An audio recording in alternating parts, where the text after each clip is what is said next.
Good evening, ladies and gentlemen. I am S. Prabhakar from the Delhi Entertainer. Today I am going to bring you a review of the second ODI between India and Australia. Australia won the toss and once again chose to bat.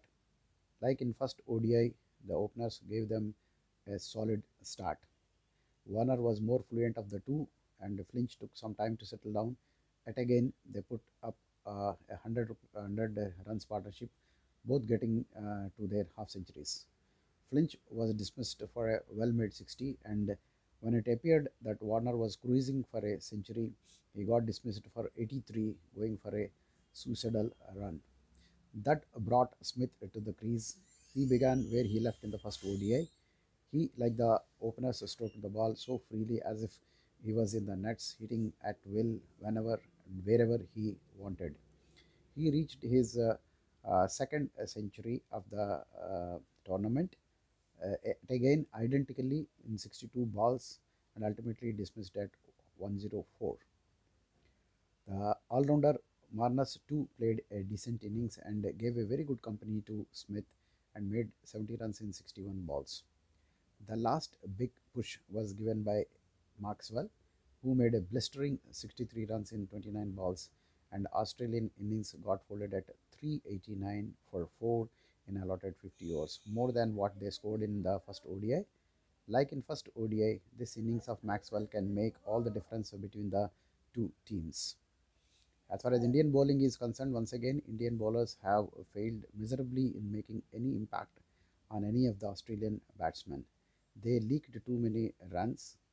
Just imagine Sami conceding 73 runs in 9 overs for 1 wicket, Bumrah 79 runs in 10 overs for 1 wicket, Saini 70 runs in 7, and Chahal 71 runs in 9 overs. Hardik is the only economical bowler conceding 24 runs in 4 overs and it took 1 wicket. And 390 is not going to be a small total. It will be a daunting task for the Indian batsmen to chase. Let us hope they give a good fight to Australia. Let us see what they have to do in the other side. Chasing a mammoth total of 390 to win, Indian openers made a very confident beginning, scoring 50 runs in a very quick time. But in an action replay to what happened in the first ODI, both openers got dismissed one after the other. Mayank for 28 runs and Shikhar for 30 runs. But Kohli and Shreyas Iyer did not put themselves under pressure and played very freely and stroking the ball very well and sending it out of park very frequently. Shreyas was dismissed for a well-made 38 runs. Virat was cruising well for a well-made century, but he was dismissed at 89 by a stunning catch. That really has turned the match into the favor of Australia. Uh, with the dismissal of Kohli, brought two T20 specialists, Rahul and Hardik, at the crease, and they did convert the match into a T20, hitting the ball out of the park very frequently. Rahul gave a hope that as long as he was there, maybe the chase is on. And but Rahul got dismissed at 76 runs. Uh, uh, he hit 5 sixes and 4 fours.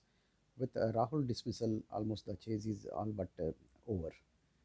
Hardik and Jadeja kept the hopes alive by hitting some lusty sixes, but the asking rate was always too steep for them to achieve. Trying to push the scoring rate, both got dismissed following each other one after the other at the score of 321. That has almost pulled the shutters down on India. Ultimately, Australia won by 51 runs, once again a handsome margin. With this, Australia has won the series. As far as the Australian bowling is concerned, though the Australian bowlers were not that threatening and unplayable, but they had the luxury of a huge score to bowl at. So even if they have been hit for some good runs, they always had the opportunity of coming back and putting pressure on India. Hazelwood and Cummins took 2 wickets each. Michael Stark has a miserable outing, conceding 82 runs in 9 overs. I think this is the one area which the Australians have to take care of.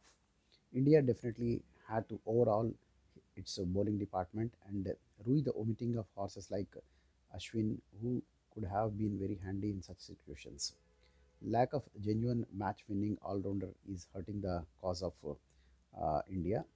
Though uh, scoring 340 runs is not a small thing, but after scoring 300 and odd runs also, losing the match and losing the match with such huge margin will be demoralizing for Indian team.